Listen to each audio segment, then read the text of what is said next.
Oh, hey, welcome. It's day 4 of the 12 Days of Red Chuck. Let's get right into it, shall we? Let's see what song Santa has brought for us today. Ooh, and speaking of Christmas, it's Los Bichos and the song Los Christmas. Yes, it's off their Los Christmas EP, and hey, it's really fun. They are, quote, 4 gals from the underground realms of London, tripping out on tequila and cumbia vibes.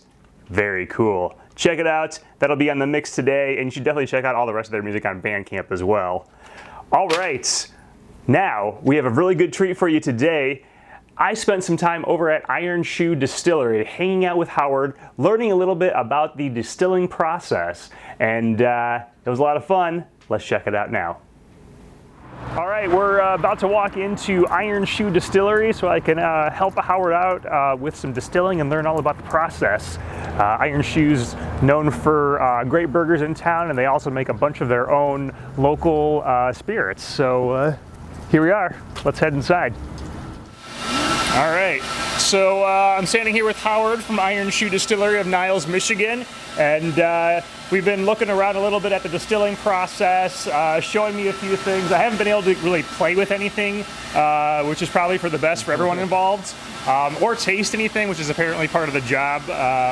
But we are going to get a little bit of an explanation now as to what all this machinery behind us does, because there's a lot of it here. So can you give us a quick overview of things? Yeah, absolutely. So right now we're distilling, and we'll get to that, but I guess the process starts in the mash tank right here.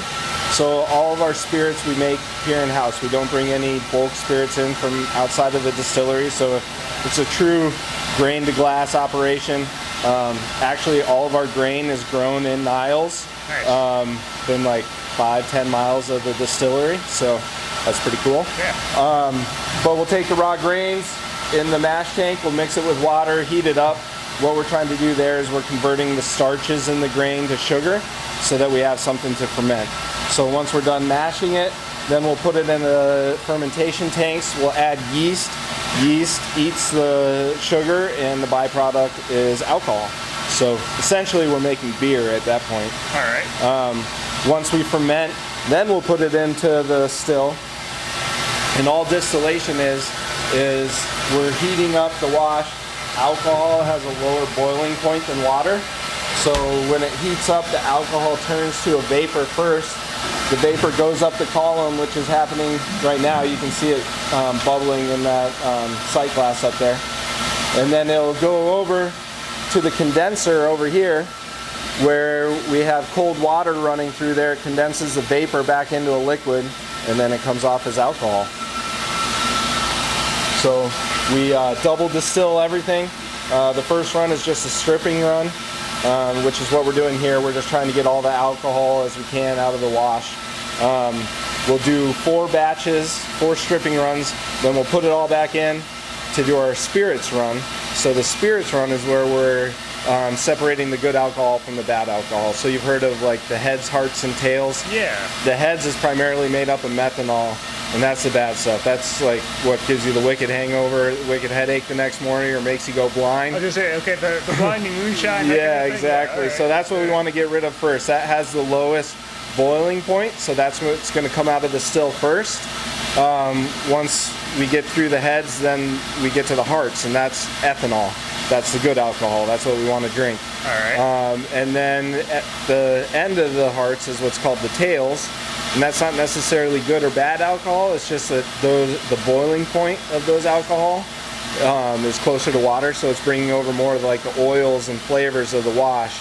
So that's kind of where like the art of distilling comes in, because it's up to the distiller to decide how much of those tails they want to bring over. Like knowing where to cut it off and the flavor you Yeah, want. because that's going to affect the overall flavor of the spirit. Nice. So, all right. when we do vodka, we send it up this big tall column here, and what's happening is it's redistilling itself at each level, and it's getting to higher and higher proof. So the legal definition of vodka is that it comes off the still at 190 proof, and that's how I'm able to get it up to proof, is sending it through there. But what happens is it strips away a lot of the flavor of the spirit. So like our flavorful spirits like rum and whiskey, we don't want to send through the vodka column.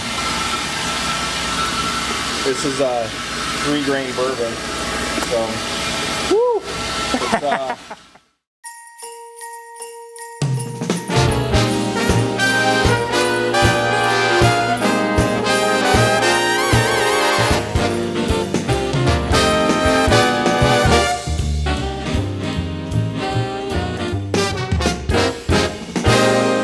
Christmas is coming, the snowflakes will be falling. It's the most wonderful time of year.